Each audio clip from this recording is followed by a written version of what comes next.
Indecision is not a character flaw.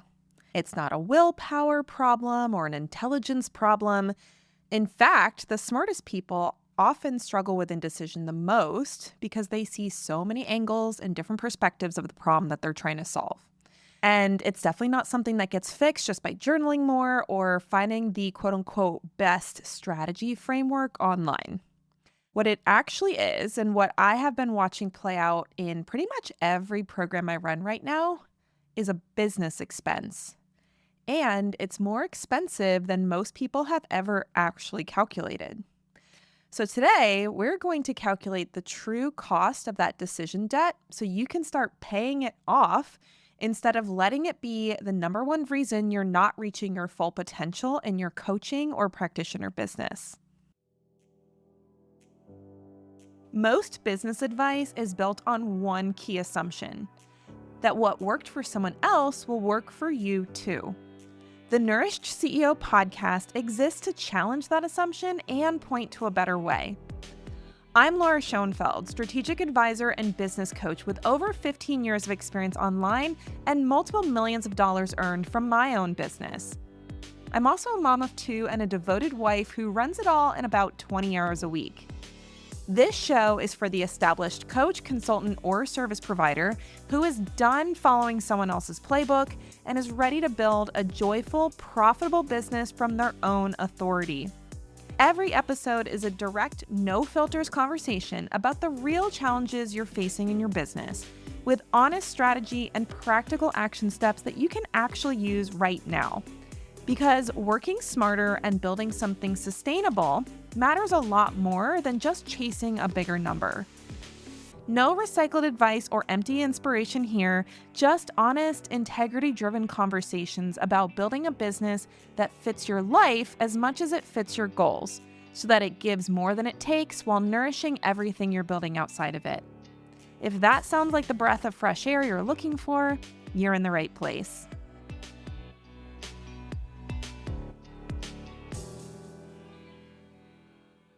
Hey there, welcome back to the Nourished CEO podcast. I'm your host, Laura Schoenfeld, and today I want to do something a little different than usual. So, if you've been listening for any length of time to this podcast, you know that a lot of times we do some deep dives into actual teaching and belief shifts and all that good stuff.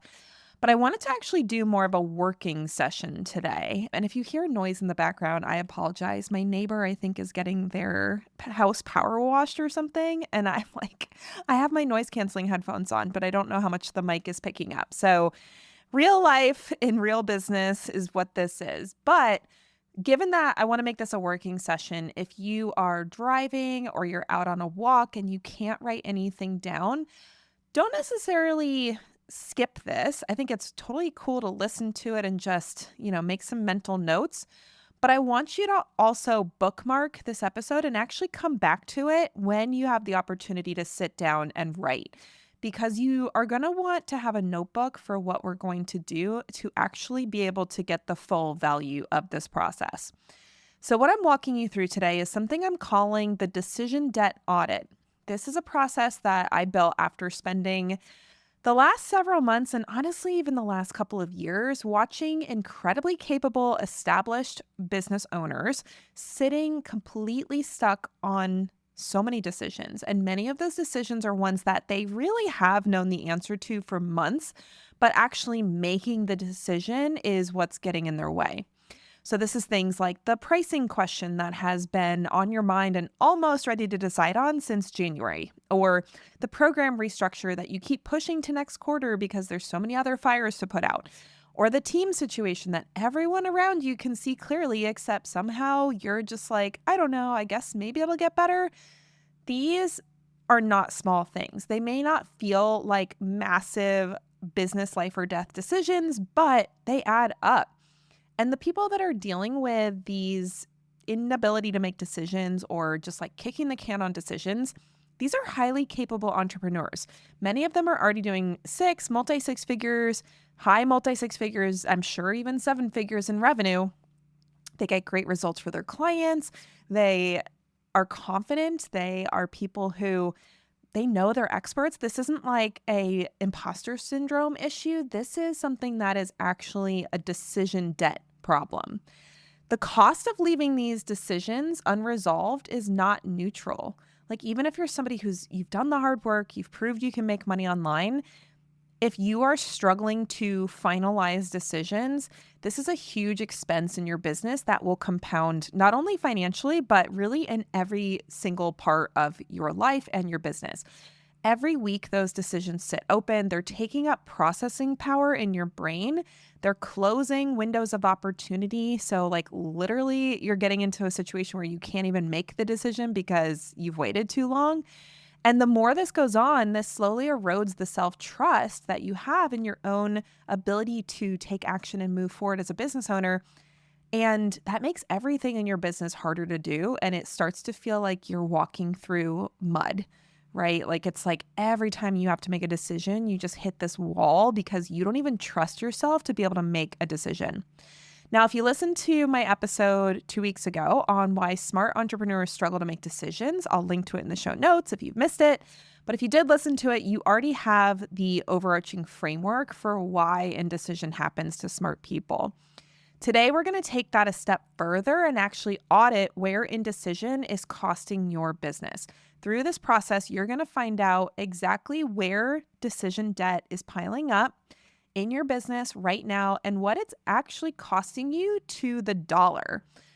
So I want you to grab your notebook and let's walk through this actual audit process so you can see where the debt's piling up and where you need to make the decisions so that things can start moving again. So open your notebook, open to a fresh page, and right at the top, open decisions. What I'm going to do is walk you through 5 major categories of business decisions. These are not the only areas of life or business that you could make decisions in, but these are going to be the ones that I tend to see be the most common decisions that slow people down. Now, if you have other ones you want to add, you're not turning this in for a grade. Like, you do what you need to do, but I want to at least give you these 5 to start with. For each category, I want you to write down any decision that is not currently been resolved. So you have not made a final committed, not revisiting this decision yet. Don't filter yourself. Don't talk yourself out of listing something because you're like, oh, I'm like really close to making that decision. If you have not actually made the decision and started taking action on implementing that decision, then write it down. Because just because you say you've decided on something, if you haven't actually put action behind that decision, it's not really a final decision, okay? And when I say final, I don't mean you can't revisit it ever. I just mean you're not going back and forth on it for months. All right, so we're going to go through each category. And as we're going through, if you need to pause listening to this to actually write things down, please do that. If you are not able to write stuff down right now, just listen and start thinking mentally about what things need to be cataloged, and then come back to this episode and actually do the work later. All right, so let's get into it. Category 1 is offer and program structure. This is anything related to exactly what you are selling, how it's structured, how it's delivered, the actual nuts and bolts of the delivery of what you are selling right now. Is there anything that you are stuck in indecision around when it comes to the way that you are delivering your service or your offer? This could be a program that you've been thinking about restructuring.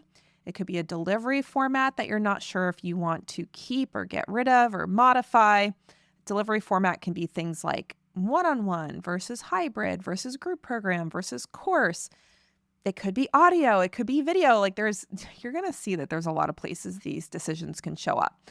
But maybe it's like you're thinking about delivering something, but you're not really sure about it. I actually just went through this recently when I was trying to decide what the delivery format was going to be for my new mastermind that we'll talk about. But I was trying to decide, do I bring in guest experts? Do I bring in support coaches that are actually being paid for the full time? Like, just decisions like that had to be made. Maybe there's an offer that you've been wanting to add to your offer suite. Maybe there's one you want to cut. I know I personally just shut down a 6-year-old multi-million-dollar signature group program. So that was a huge decision that I made. Maybe there is a duration of the program. Maybe there is the cohort versus evergreen decision.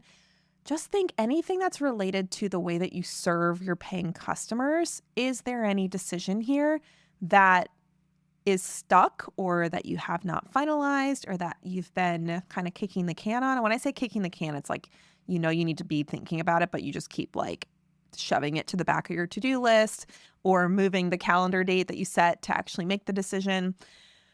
I'm going to give you a few seconds to do this. Like I said, if you need to pause, just hit the pause button and you can write whatever comes to mind.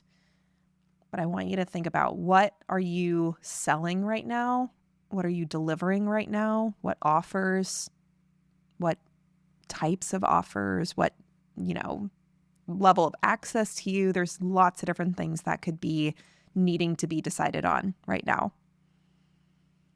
Okay, let's move on to category 2, which is pricing. Pricing is different than the program structure because pricing is like, I don't know what it is about pricing. People get so stuck on this stuff. I honestly, it took me a while to really nail down the price for my mastermind that I am going to be running this summer and fall. I don't know why it took me so long. It's like, I think I had the number in mind, but I wanted to feel really confident about it. So honestly, I had probably made the decision weeks before I actually put it on the sales page. But I also knew I didn't want to start promoting it officially without having the price decided on.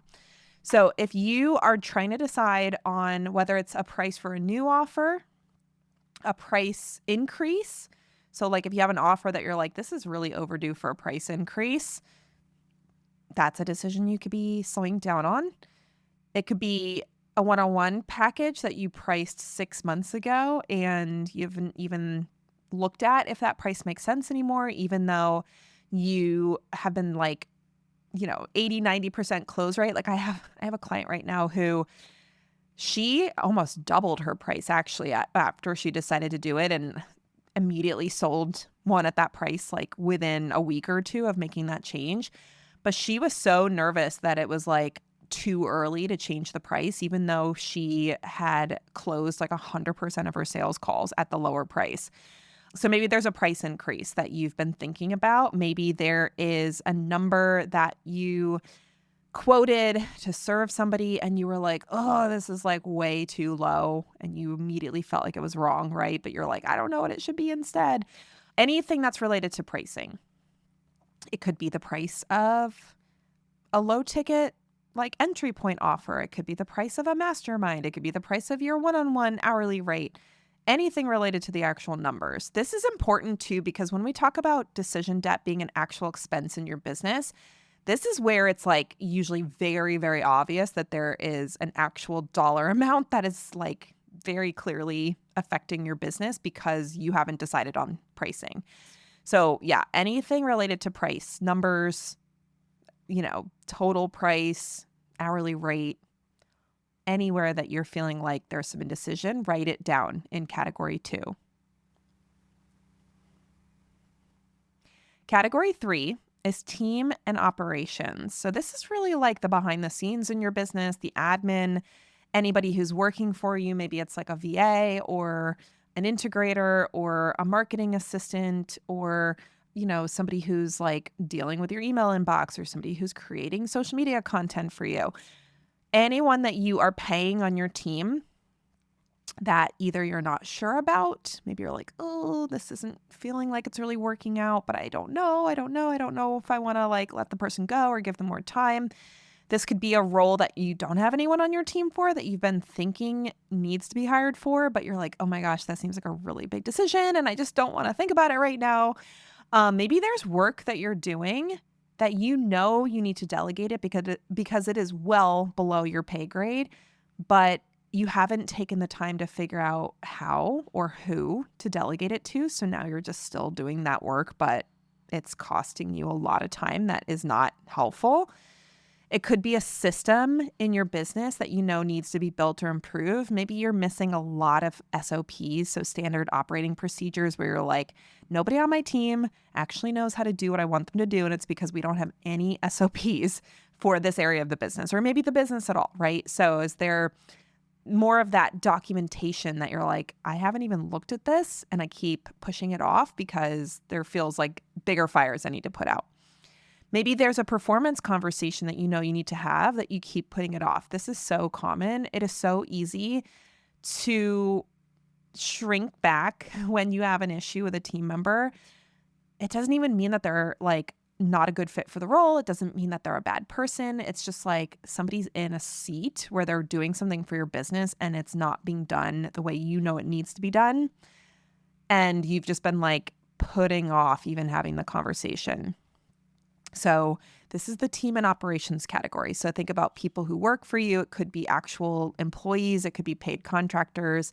It could be interns. It could be your husband that works in your business, right? Like anyone who's actually part of the operations in the business, as well as the actual operations themselves. That can be like automations, that can be systems, that could be SOPs, just anything that's actually helping to run the business the way it needs to run.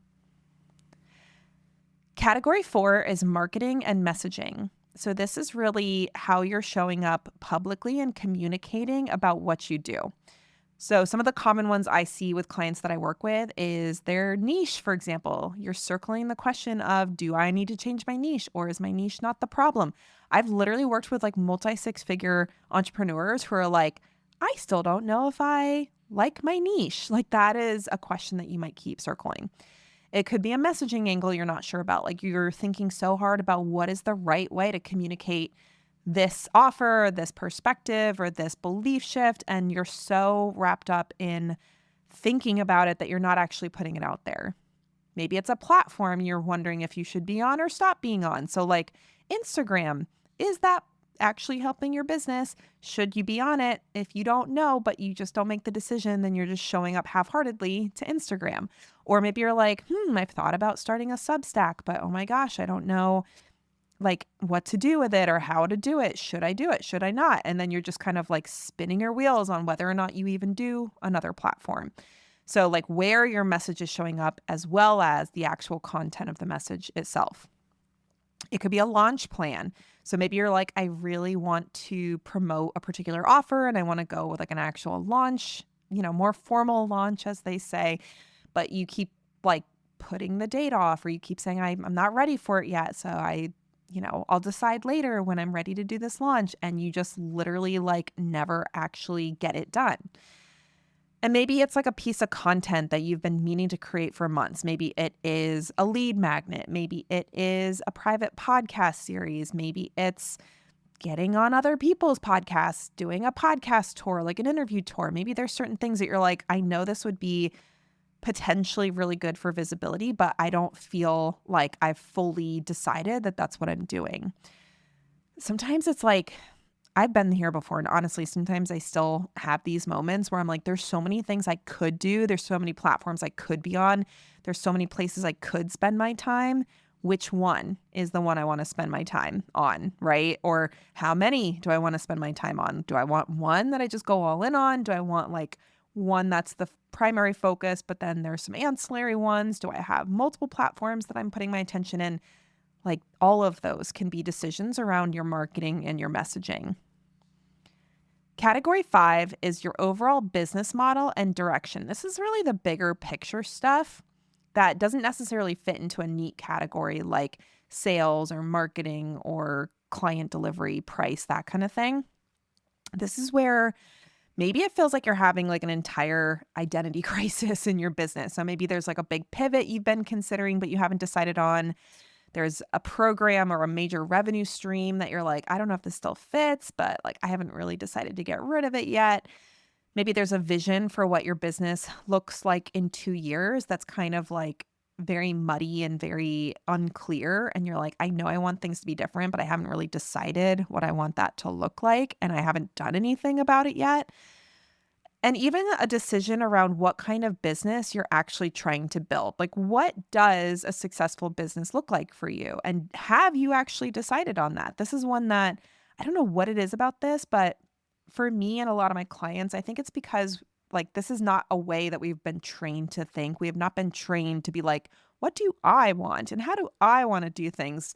I think a lot of us, whether it's in, our upbringing or our education or whatever jobs we've had, it's always like, what's the right way to do stuff versus what's the way I want to do stuff. And that decision to do things the way you want to do it can feel very sticky. So if you're like, I really know I want to create this clear vision of what I'm building and what I want and what success looks like, but something is getting in the way of me doing that, and I don't know what it is. So again, bigger picture things, business model decisions, overall vision, overall desires in the business. Do you feel like there's anywhere that you're experiencing a decision slowdown? Okay. Those are the 5 categories. If there's anything that you have not made a decision on that's been circling in your head that doesn't fit into any of these categories, or you realize, oh, actually, I missed something. So maybe you're like, oh, I have a part-time job. I've been trying to decide if I'm going to quit or not. That could go into category 5, business model and direction. Or it could be something that just feels like it doesn't really fit anywhere in those categories, and you're just going to do like a category 6, which is the catch-all for the decisions that don't feel like they fit somewhere, but you know that it's been something that is really in your brain right now. Okay, so once you have that list completed, if you haven't completed it yet, pause this episode, write all the things down, make sure it's done. And then now I want you to look at the list. A lot of people, most people, honestly, when they do this for the first time, they are surprised by how many unmade decisions are on this page. There's something about seeing it all in one place, outside of your head, written down on paper, almost like it's a P&L, like something that you would look at with your accountant or your bookkeeper. Something about seeing it written down that makes it land differently than when it's just circling up there in the ether and you're like aware of it, but you haven't really necessarily captured it and documented it. So if you feel like, oh my gosh, that's a lot of stuff, just know that you're not alone. There's a lot of people that realize I got a lot more decisions I haven't made than I even realized. And even just identifying them is such a big improvement over letting them just circle in the background and taking up that brain space. Like I talked about this in the last episode, where it's almost like when you have a lot of browser tabs open in the background that you're not using actively, those actually slow down your computer processing speed, even if you're not looking at them. So your computer works slower when you have too many windows and tabs open in the background. Same exact thing happens to your brain. If you have too many unmade decisions circling in your brain, even subconsciously, your decision and processing speed in your supercomputer up in your head does not work as well. So that's why even just auditing, where are the decisions? What are they? How many do I have? Is a great step, because otherwise they just float around sucking up all your energy and you don't even know what's going on. And then you wonder why you're so tired. All right. So now we're going to find out what this list is actually costing you in your business. I told you before, unmade decisions are an expense in your business that needs to be addressed if you want to reach your full potential, make more money with less effort in your business. So we're going to look through this list, and for each one, I want you to work through 2 questions. So if you want to make like 3 columns, so the column 1 is the decisions. Hopefully this isn't like requiring a new page to be made, but you're going to have the column 1 is the actual decision, and then there's going to be 2 columns next to it. If you can't do that, then just write the numbers and the information next to each one on your list. Question 1 that you're going to do for each item on your list is, how long roughly has this decision been open? So how long has this been something that you have thought about needing to make a decision on, and it's been actively unresolved in your brain? This is going to be subjective, so don't get too stressed about this. Honestly, I would just go with the first number that comes to your brain. Your brain knows a lot more than you realize. There's a lot of stuff being held in your subconscious that if you just let it tell you, you'll probably get a number that's accurate, or at least close to accurate. So has it been a few weeks? Has it been a few months? Has it been a year? Has it been 5 years? Like where is the actual timeline on this decision from the time that it actually became something you started thinking about? And again, your subconscious probably knows the answer. So write whatever number comes to mind first next to each one of your open decisions. So go through the list, every single one, write how long it has been a decision factor. I do suggest, if possible, keeping things in consistent measurements. So if it's been a few weeks, like let's say it's been 3 weeks, you could say that's 3/4 of a month. Obviously, each month is its own month. If it's been a year, that's 12 months. This will make sense in a minute why it's helpful to have everything in the same unit of measurement. And months is going to be really the one that I think is the easiest to conceptualize for most people. So make it a factor of months if you can, even if that is like 1/4 of a month if it's been a few weeks, or like 2/30ths of a month if it's been 2 days, right? These are just rough estimates. This is not like actual rocket science where if you're off by a few numbers, like it's going to crash, right? Like that's not the kind of math we're doing. We're just doing subjective best estimate math and trusting that our brain knows what we need to actually hear here. Okay, so question 2 is, what is the most conservative monthly revenue that this decision is blocking or delaying? I say most conservative because we don't want to just like make this like crazy wild number and then completely freak ourselves out. I tend to err more on the conservative side with financial stuff because it's like just numbers can feel so nebulous, right? So we want to be thinking about what per month might this actually be costing from a dollars amount perspective as this decision continues to be unmade. So I want to give you a couple examples because I don't want this to be like, what the heck is she talking about? So as an example, and this is, I want to say the closer you can actually estimate individual dollar amounts to an actual amount and not just be like, I don't know, it's like a few $1,000s, really try to get an actual number on it. And if you don't know, ask your subconscious, like, is there a number that makes sense here? And just put down whatever comes to mind. But let's look at like a pricing decision, for example. So let's say you have an offer that you're like, I really think this should go up in price. I think it should be like $5,000. And right now I'm charging $3,500. So you're like, I kind of feel like I should raise it, but I'm a little nervous and I'm not really sure. Are people going to spend that money? Are they going to say yes? Is this going to tank my conversion rate? And right now you're signing an average of 4 new clients a month. So that's like $14,000 a month in sales from this offer. If that is your current situation, then the difference between what you're charging and what you feel like is the right price for this offer is $1,500 per client. So if you multiply that by 4 new clients a month, that would be $6,000 per like month, essentially. And then you multiply it by however many months this decision has been sitting unmade. So if it's been 2 weeks, that's half a month. That would be about $3,000 in decision debt from that pricing decision. If it's been 2 months, that's $12,000 in revenue that you didn't collect at the number that you are thinking is the right move, but you haven't really fully decided. If it's been 6 months, that's $36,000 in revenue. So do you see how there's like actual dollar amounts that you're putting with this to the best of your ability?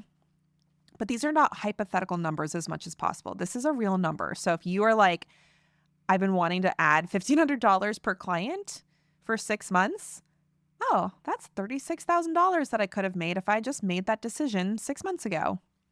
Another example is an offer restructure. So let's say you feel like your current program model is burning you out and it's limiting how many people you can serve, and you've been meaning to fix it for 6 months. So you're like doing full one-on-one and you're thinking, I really think I would be able to handle more clients if I turn this into a hybrid offer where there's less one-on-one attention and more scalable deliverables, but I just like can't figure out how to do that or, what that would look like. And I haven't made the decision yet. And I've been thinking about it for 6 months.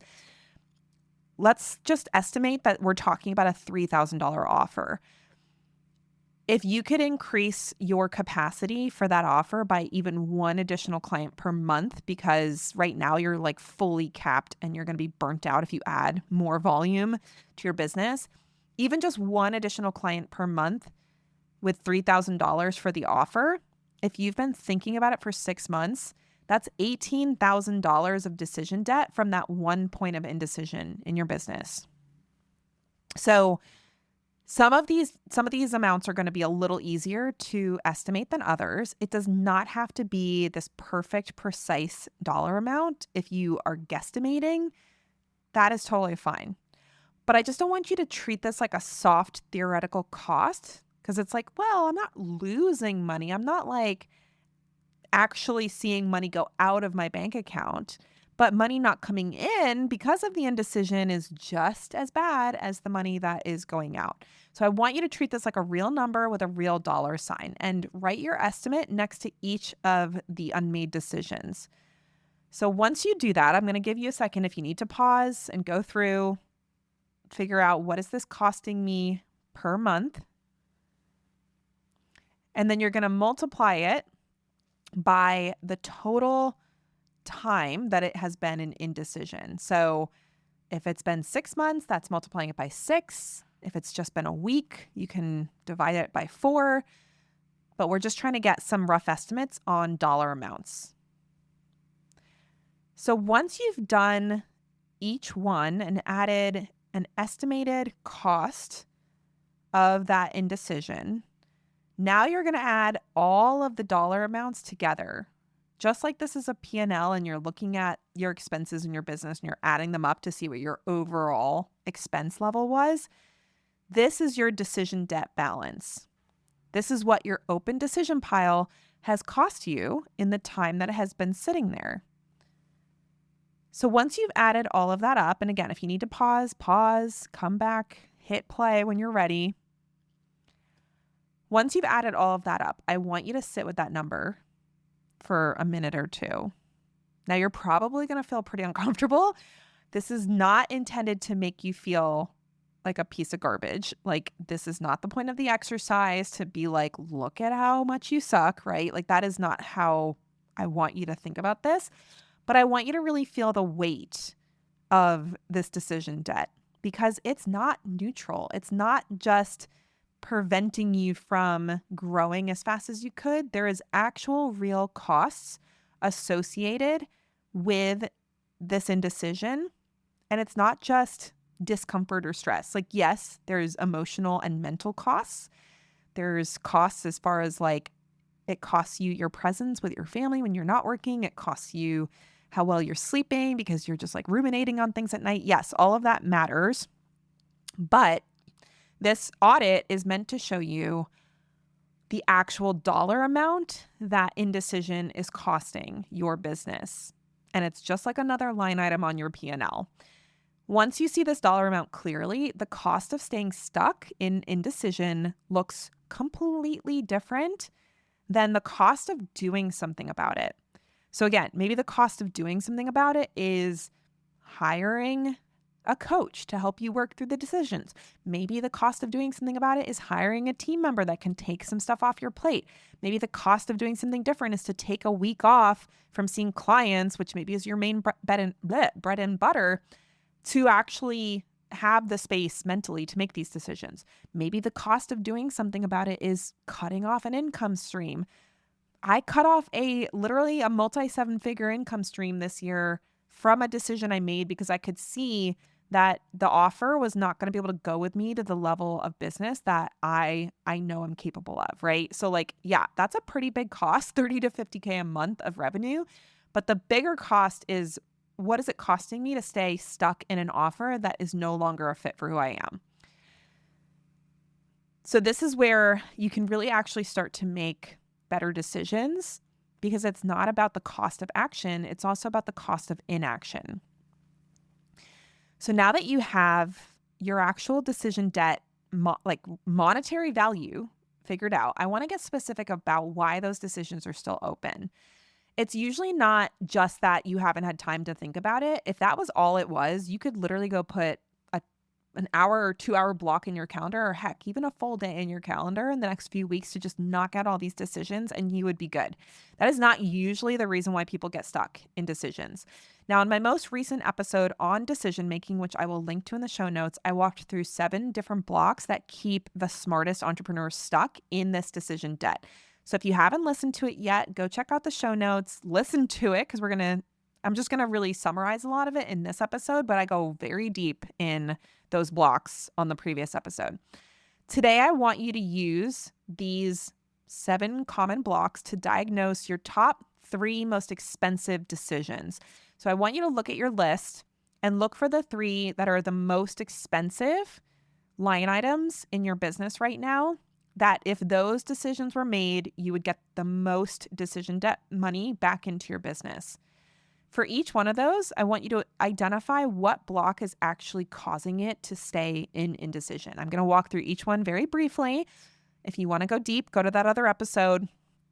This is not about learning the blocks. It's about applying them to your actual situation in this particular audit. Block number 1 is that you're solving the wrong problem. So the decision that you're circling is actually a symptom of something deeper that you haven't identified yet. And the surface question then feels unresolvable because you're not actually looking at the right question. So if you've been thinking about this decision for months and you don't feel any closer to having a clear answer, then ask yourself what the real decision underneath it might be. So for me, if I was circling the decision on shutting down my signature program, it was less about should I shut down the signature program or not, and more about am I prepared to do what's necessary to replace that offer with a new version of my business and all of the things that are associated with making a huge change like that. So block number 1 is that you're solving the wrong problem. Block number 2 is an unrelated emotion is driving this show. So if you are in a season where there's a lot of emotional influence, maybe, you're like me and you got really young kids that just are like really needy right now, and you're just kind of in this like constant low grade stress or pressure or distraction even, or maybe you're dealing with a parent that's got a illness and that's been stressing you out, or maybe your spouse just got fired. Like there's going to be emotional things happening in your life that actually have nothing to do with the decision, but that emotional state is actually preventing you from making the decision. So things like stress, fear, exhaustion, just overstimulation. That's one that tends to be my issue lately. Something from a completely different area of your life or business, that emotion is contaminating how you are evaluating the decision. Another common one within your business is like if you have one really difficult client who is just stressing you the F out, and now you're like, I don't even know if I want to do one-on-one clients anymore. It's like, okay, you're not actually thinking about the decision. You're thinking about how stressed you are about this individual client, and that's actually a completely separate issue. So if your reaction to the decision feels emotionally bigger than the actual stakes of the decision warrant, this is probably a major part of why you're feeling blocked. And the way to resolve that is to actually deal with the emotional state, even if that just means doing some regulatory practice, like getting your nervous system regulated before you get into decision mode. That can be really helpful. Block number 3 is that the decision has become a verdict on your identity. Like literally you feel like this decision is going to actually inform how I see myself. And maybe there's a decision that like, it feels like, oh my gosh, if I make this decision, that means I'm a failure, or that means I couldn't hack it, or that means I'm not a good leader, or that means I gave up too early. Like there's going to be really they're lies in your brain that your brain is trying to protect you with, like, oh, if you shut down this offer, that means you failed. Your brain is truly trying to protect you from uncertainty, but you're getting it as this like damning, like who you are belief that's like, oh my gosh, if I do this thing that I feel like I should be doing, what does that say about me? And so that can be really, really difficult if you don't even see why that's coming into play, or you're not noticing that, because a lot of times this can be subconscious. But if you're like, man, I really feel like if I make this decision, I am going to be so ashamed of myself, embarrassed, like anything that feels like, what does this say about me in a negative way, then you are making this mean something about who you are as opposed to just making it a decision. So that is a really common one, and it's very sneaky. Block number 4 is that you're trying to solve for every possible future before taking the first step. So this is where my very smart clients tend to get stuck because they're trying to predict every possible outcome that could happen to eliminate uncertainty before they commit to a decision. This is not possible. You cannot eliminate every possible uncertainty. That is just not how life works. I feel like some of us have gotten old enough where we're like, yeah, that's not a thing. Uncertainty is always going to be there. And the information that you actually need to make the better decision is truly on the other side of making the next best decision. So sometimes you literally don't know what you're going to be dealing with until you take that first step and make that first decision.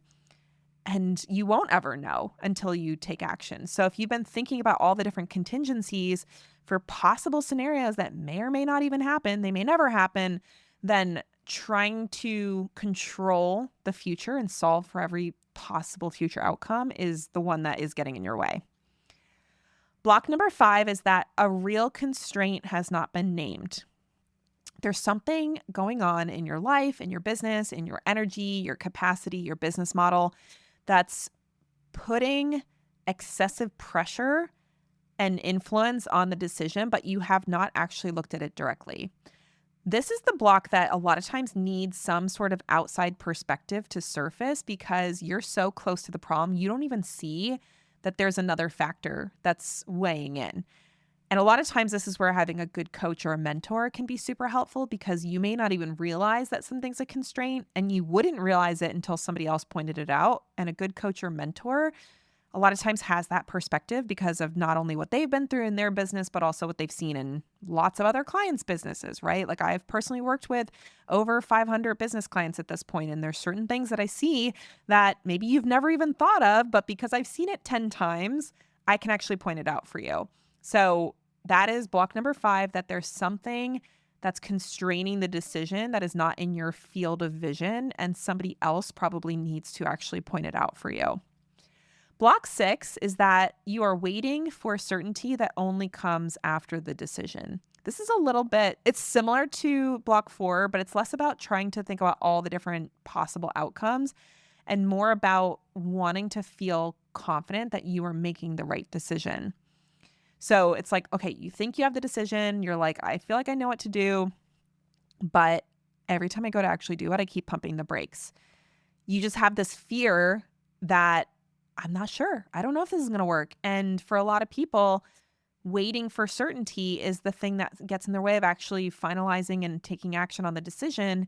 And the reality is that certainty is not going to come until you actually decide and move. So again, kind of related to block 4, but it's less about trying to think about all the ways it could turn out and more about just wanting to feel this sense of certainty that never comes because it can't come until the decision is made and you actually get the data of what the impact was. Block number 7 is that the decision requires a bigger identity than the one you have fully stepped into yet. So this one's where you really do know what the right move is to make, but you just know it's going to require a version of you that you aren't sure if you actually embody. I think for a lot of people, the reason this happens is because they're operating in such a vacuum. They don't have anybody around them that's doing anything close to what they're trying to do and close to the risks that they're taking, close to the way that they're putting themselves out there. And because they're not seeing other people doing it, there is this like subconscious belief that maybe they don't actually have what it takes to handle what needs to happen for that decision to actually be made. So in this case, you're not having a problem with the actual decision. You probably know what you need to do, but the doing it, the action, is being driven by an identity gap. So I definitely went through this recently with a decision I was making about an offer. And I just realized, I'm like, man, the reason why I'm like so hesitant to do this is because I know that running this particular offer is going to take a version of me that I'm going to have to step into. And it's going to require like a bigger version of me. And sometimes that feels scary. Change is scary.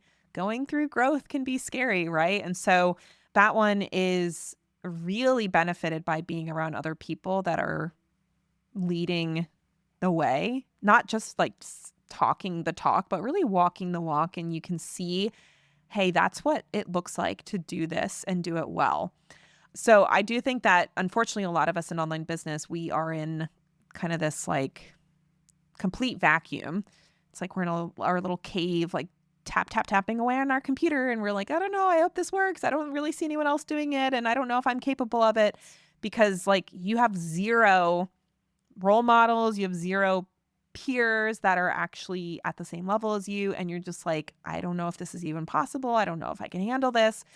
And it's like, it's very difficult. It's not impossible, but it is very difficult to step into that next version of you if you don't see anybody else remotely in that version or in that identity, or like inspiring you to move into that new identity. There's a term called expanders with this, where you see other people doing something that you're like, oh my gosh, that's so cool. I didn't realize that could be done. Now I want to do that same thing. And I've been inspired by this person. They've expanded my beliefs about what's possible. So if you've ever heard that term expanders, that's what that means. But a lot of times the actual like final block of indecision is that you just don't know anybody else who's doing what you want to do. And that creates a lot of fear.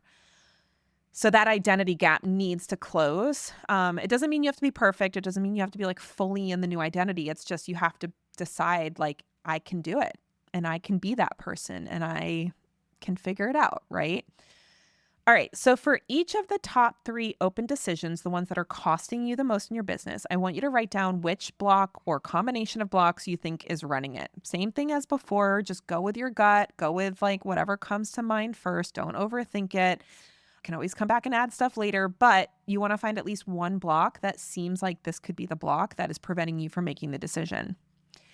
Now, a lot of people find that there's like 1 or 2 repeated blocks that show up across their list, like in multiple places. If you're seeing a pattern like that, that's useful information, because if one of the blocks, let's just say block 3, keeps showing up across multiple decision, that's telling you there's something specific that needs to be done. So if you're like, man, every time I go to make a decision, I just feel like this like limiting belief about who I am and this like negative self-identification thing comes up, then that tells you, hey, like you need to work on some of the personal beliefs, because you could be actually impacting lots of decisions by working on that block. Let's say it's block 5 recurring. There's like, you feel like there's constraints that you aren't aware of. And you're like, I don't know why. It just seems like I don't see the full picture here. That could mean that you need a different perspective on what the actual constraints are. And you actually need somebody else to come in and support you and look at it in a objective way. Like you're like, I just feel like I'm not seeing the full picture here. And it would really help to just have somebody who knows what they're doing and who has been in decisions like this that could help me see what I'm not seeing. Now, as I mentioned a second ago, the cool thing about uncovering these blocks is that if you find these patterns, or even like some of these blocks just ripple out into each other, like especially the ones about identity. But when you uncover that block and you make one decision in some of those areas that are really like holding you back, this actually creates momentum in the other decisions that you've been circling on. And you'll most likely find yourself making decisions overall a lot faster just by getting through that one initial sticking point. I don't really know. I'm sure there's a metaphor for this, but it's almost like that first sticking point is like the hardest to get through. And then once you get through it, you've built enough momentum that the next one takes less, the next one takes less. And then all of a sudden you feel like you're in this like upward spiral of momentum because you just made that one big decision that unlocked the next ones. So once you've done this exercise, once you've identified specific decisions, specific dollar amounts that they're costing you, and specific blocks that you think may be preventing you from making the decision in that area, now I want you to be honest with yourself about what type of problem you are dealing with each of these decision issues. Are the decisions you're struggling to make a solo problem, or are they a room problem? Because If it's a solo problem or a room problem, that requires completely different interventions. And solving the way you would solve a solo problem is not going to work if it requires you being in a room. Solo problems mean that you basically have all the information that you need. It's really not something you need somebody else's perspective on. You don't need to have any expanders around you to help you step into a new identity. It's really just like, I just need to set some time aside and like get into a good nervous system state and like make the decision. And that's all I need to actually have that decision made. Like sometimes it truly is, I just have not given myself adequate space and time and like emotional I guess, piece or baseline to work from, that decision can be made. That's great. A lot of decisions are like that. A lot of times it's literally like you just need some space, you need some time, go put it on your calendar and like give yourself 30 minutes or an hour to like just solve that problem. Now, if it's a room problem, that means something totally different. It means that what's blocking you from finalizing the decision is not information. It's not that you don't have the right information. It's not that you don't have the time to look at the information. It's not that, oh, I just need to regulate my nervous system and then I'll be able to use the information. This is a perspective issue. This is when you have blind spots about the decision that you can't see from inside your own situation. The best way I've heard this described is you cannot read the label from inside the bottle. So you are inside the bottle and there's a label around this bottle and you're like, I would love to read what this label says, but I literally can't see it. That is what happens when you're making decisions that require objective input and different perspectives. So these decisions are the ones where the more you try to sit with it and the more you try to make the decision, the mental noise gets louder and you start to doubt yourself and you start to like spin out on like, is this the right thing to do? Is this not? I really wish I could talk to somebody about this. I wish I had somebody else's input. Like you have people in your life that care about you, but they don't run a business. They don't run an online business. They don't have any clue of what you're dealing with. And so it's like you want to go get counsel from somebody or even just talk it through with somebody that would help you see the blind spots. But there's nobody there to help you. There's nobody there to talk to that actually has qualified support and qualified input and qualified blind spot detection. And so the more you try to make this decision, the more you get stressed out about it. Versus when you're in a room where there's people who know your name, who know your full life picture, they know what your business looks like, they know the industry you're operating within, they know like the water we're all swimming in as business owners right now. And they can actually help you see those blind spots. They can push back on things that you're believing about the decision. They can reinforce like, oh my gosh, that sounds great. Like just being able to give you that mirror to be able to make the decision from and to be able to see the outside of the bottle. That is what the right room gives you.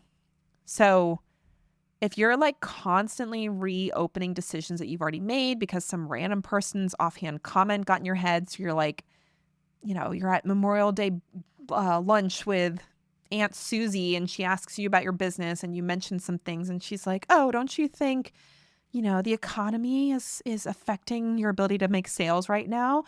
And it's like, you don't have anybody else that you can say, well, I see other people are doing really well or other people are addressing this issue successfully. You're just like in this complete dark cave of like, I don't know, maybe the economy is ruining my business and maybe I should give it all up. And that's where you start to spiral because some random person who doesn't know your business and doesn't know the industry just said something that just like totally detonated a bomb in your head. And you don't have a trusted room to help you make those decisions and actually hold to them. So here's how to know what type of decision issue you're dealing with, if this is a solo or a room issue. So if your decision audit has 5 or more open items and your cost number is significant, if you're like, this is literally over $10,000, $20,000 of decision debt in my business, and you're seeing yourself in a lot of blocks, especially around things like identity, beliefs about yourself, having the full picture, that is a room problem.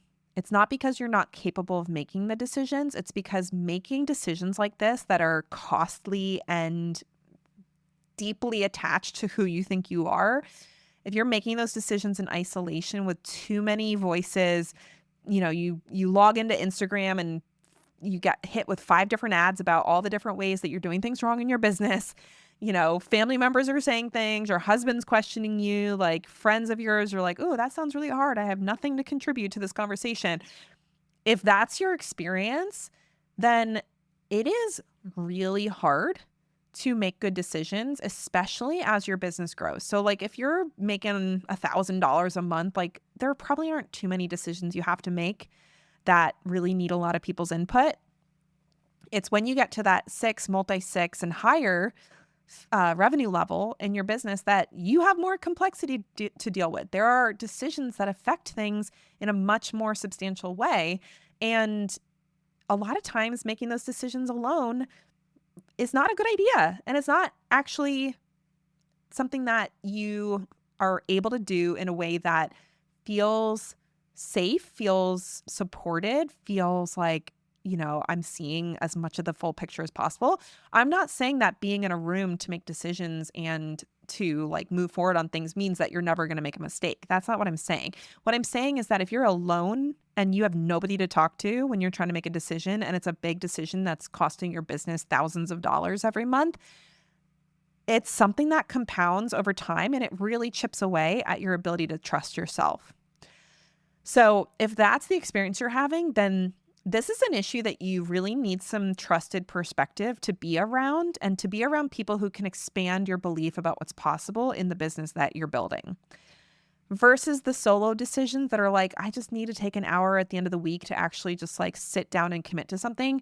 You could clear those this week. You could literally go into your calendar and just set aside a block and be like, I'm going to just use the decision-making strategies from the other episode and I'm going to work through it and we're going to just like crush the decision list and get it done. So if that's the case, great. Please do that. It's very important. We don't want you to get like in a spiral and feel like you need a coach for every freaking decision that you make in your business. That is not the case. But these ones that are bigger, that feel attached to your identity, that feel attached to like, oh my gosh, like there is a real cost in my business associated with making this decision. This is something that probably needs a different conversation and a different perspective. So I hope that this was helpful for you. I created this audit because I've been watching so many really talented entrepreneurs that I deeply respect, people with real expertise. They're getting great results for their clients. They have legitimate businesses. They're making money. These people are slowing down their own growth by carrying so much decision debt that they had no actual support to clear. I mentioned this before. It is not a matter of how smart you are. The smartest people tend to struggle the most because they see way too many things that would impact the decision. It's the people who don't see complexity that usually don't struggle with decision making. This is something where making decisions is a skill that you need to build, and being able to make good decisions. It doesn't mean you never make mistakes, but generally making good decisions consistently and handling the level of complexity that you're operating at with those bigger decisions, being able to do that alone gets harder and harder as you continue to grow. And there will be a point where you've kind of hit a ceiling on what you're really able to do alone. And that could be the ceiling that you're at right now. If you don't have a room that you can make these decisions in, surrounded by people or a mentor or somebody that you trust to be able to support you, that eventually will become the main bottleneck. So if you just ran this audit and your number was like, oh my God, that's a lot of money. Maybe it's $10,000, maybe it's $100,000, could be more. If you're seeing that and like you realize, wow, this is really something that is dramatically impacting my business, this is not an indicator that you are not capable or that this is the best you can do in business. It is just an accurate picture of what you're currently navigating. It doesn't mean that you're having a bad year. It doesn't mean that you're not talented. It doesn't mean that you're not capable. It just means that you are operating at the speed of the slowest decisions that you haven't made yet. That's really something I want you to take home, especially as you grow in your business. When you hit a higher level of performance, your business literally moves at the speed of the slowest decision you're not making. I'm going to say that again. The more your business performs, the higher level of performance that you hit, your business moves at the speed of the slowest decision you're not making. So if you don't make these decisions, nothing's going to change. Next year's version of that number is going to exist as well. Like at best, the number is going to stay the same. And just like most debt, it's going to grow. It's going to get higher if you're not doing anything about it. There's going to be interest building on it, right?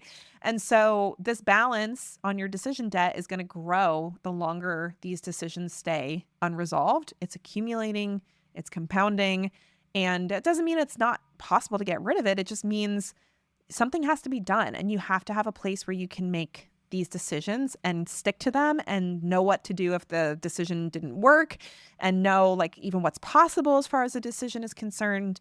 And that's what getting in a quality room is going to give you. So that is exactly what my new mastermind, the decision room, is designed to stop. It's designed to stop the accumulation of decision debt and to really start making these decisions, paying that debt down to get to a place where ideally it's zero and your business is able to perform at the level that you know you are capable of. The decision room is a 6-month mastermind capped at 15 members, specifically for coaches and experts already earning a minimum of $100,000 a year. I'm really thinking the range is like 100 to 400,000 a year as far as who's going to get the most out of this particular experience. This is for the person who's done operating at a fraction of what you're actually capable of, because this unmade decision pile keeps dragging you down. You know that the more these decisions that are unmade pile up, the more you're capped at what you're capable of achieving. And you're starting to realize that it really doesn't matter how hard you work. You will always be stuck at this plateau until this decision debt pile is cleared. Now, this isn't going to be another program where you just sit in a Zoom room that has like 50, 100 people or more in it. And maybe you get 4 minutes of hot seat time if you're lucky. And the leader is like, they don't even know who you are. They don't know your business well enough to say anything really useful. And like they say your name wrong, or they're like, wait, can you remind me what you do again? That is not what this is going to be. And this is definitely not a room where you pay to be around people who are at a completely different level that you are at. So either the feedback lands way over your head and you're like completely overwhelmed about how to do it, or you're like, dude, I figured that out 3 years ago. Like that's not helpful. So we're really curating this container to be kind of like a tight window of the kinds of businesses and the kinds of leaders that are running those businesses, so that their feedback to each other is actually useful. And this is definitely not a container where the leader is so spread thin that by month 3, they're like reading your name off a spreadsheet to remember who you are. And they're just like checked out mentally from the whole experience. I can't even tell you how many times I've heard this before, where it was like the person like decided they just didn't have the capacity to support people at the level they had promised, and they just like bounce. If you've ever worked with me before, you know, if anything, my toxic trait is to go in the opposite direction. It's like, oh, you need more? I will give you more, which I'm working on that. But that's the reason why I have a maximum of 15 clients for this round, is like, I just want to make sure everybody's getting what they need from me and that they are getting the attention that they need to make these decisions effectively and quickly. So I'm going to be reading every application myself. I'm going to be making sure that the peer dynamic is appropriate, because honestly, that's a huge part of the room experience, is having peers that actually can speak into you, that actually can show you what's possible and can really become lifelong relationships that help your business thrive. We're going to be getting on calls twice a month. We're going to be doing hot seat coaching. I'll be sharing what's working in my business and clients' business. We're going to work through decisions in real time. You'll also get 2 private 90-minute one-on-one sessions with me. So if there's anything that's like you feel like is too sensitive to say in front of the group, or there's like a lot of complexity that we need to work through, that's what those 90-minute calls are for.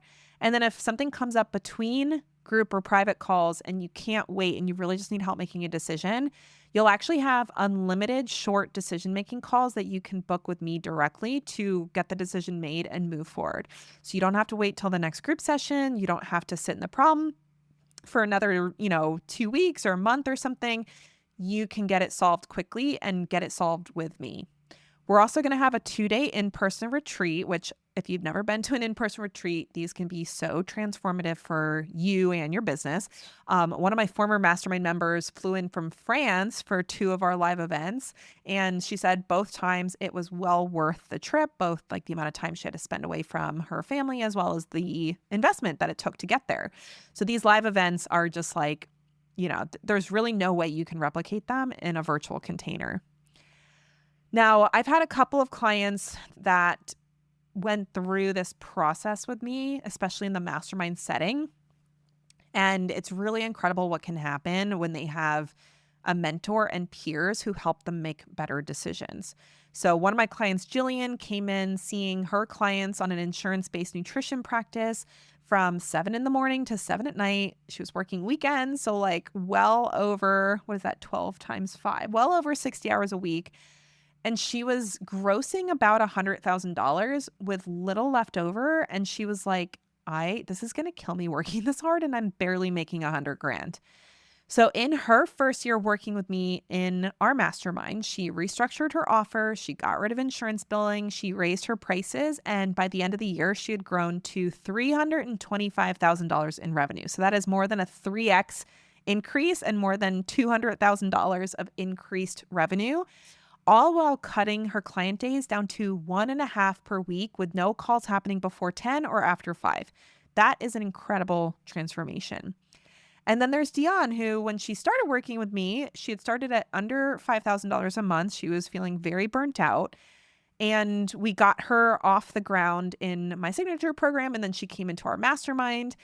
After 1 year in the mastermind, she was hitting $20,000 to $30,000 months, working 2.5 days a week with clients. And she was even able to take a full month off of her business without it crashing and burning without her.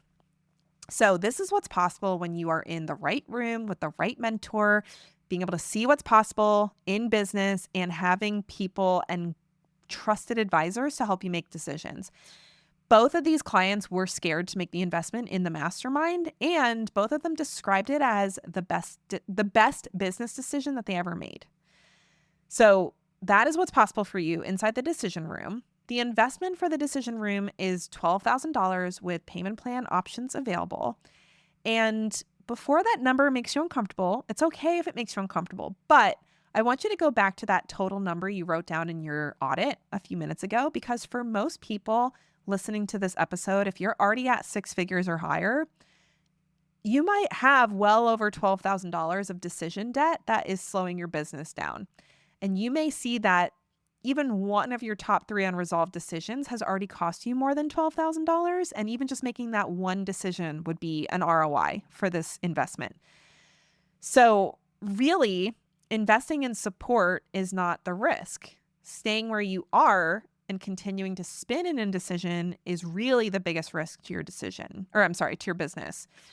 So that is what is available for you in the Decision Room Mastermind. Applications are open now. They officially close June 19th, or if all the spots get filled. So we have 15 spots. It's application only. The peer dynamic is too important to leave to chance. I am going to look at everybody's application and make sure it's a good fit. And June 19th is the last day to enroll, regardless of how many spots are left. If we fill up those 15 spots before then it's closed. I do have a special bonus for the first 5 people to enroll, where I will do a half VIP day session with you to really dive deep into your business and get all of the decision debt cleared. And that is something that the first 5 people to enroll will get as a fast action bonus as a thank you for being the first ones to say yes to the room. So if this is sounding interesting to you, or you're like, oh my gosh, I need a room to make better decisions in, I need a mentor, I need peers at my level, I am not going to just let this decision debt slow my business down or just cost me tens of thousands of dollars every year, then you need to apply for the decision room. The link is in the show notes, or you can DM me the word mastermind on Instagram for the link to check it out for more information and to apply. So if you're like, I'm ready to do this, this is exactly what I'm looking for, go apply right now. Do not wait, because I don't want you to miss the opportunity if our spots get full. If you're not sure, I have a lot of information on the page that will help you make that decision. And I just want you to feel like you're going with what's best for you. So if this feels like the room you're ready to grow in, Applications are open now, and I look forward to seeing yours come in. And if this episode landed for you in any other way, if you're like, wow, I really found this useful, I found this helpful for seeing what needs to be done in my business, then send it to a friend who needs to hear it too. This is something that I really want all of, like, anyone I have influence over to be able to look at and say that they can see what decisions need to be made and they can make them effectively, because I know it's going to make such a huge impact in your business. All right. Well, thanks for listening. I hope that this created a ton of value and direction for you, and I'll see you here next week on the Nurse CEO podcast. Take care, everybody.